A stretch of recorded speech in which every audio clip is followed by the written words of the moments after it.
আপনি কি জানেন আপনার জীবনের অর্ধেক চাপই আসে সেই জিনিসগুলো থেকে যেগুলো আসলে আপনার নিয়ন্ত্রণেই নেই?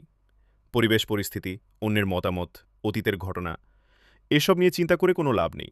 এগুলো আপনার হাতে নেই। কিন্তু আপনি সময়, প্রচেষ্টা আর মনোভাব এগুলো নিয়ন্ত্রণ করতে পারেন।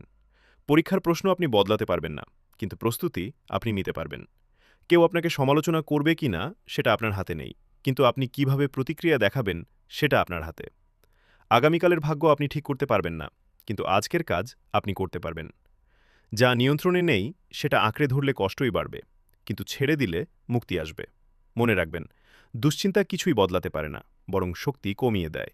তাই যেটা বদলানো যায় সেদিকেই মনোযোগ দিন। তা ছেড়ে দিন যা আপনার হাতে নেই, আর ফোকাস করুন সেদিকে যা আপনার হাতে আছে। দেখবেন জীবন অনেক হালকা লাগছে। শেষ কবে আপনি এমন কিছুর জন্য দুশ্চিন্তা করেছিলেন যা আপনার নিয়ন্ত্রণে ছিল না? কমেন্টে লিখে জানান। আর ভিডিওটা লাইক ও শেয়ার করুন, যেন সবাই শেখে ছেড়ে দেওয়াই শান্তির চাবিকাঠি।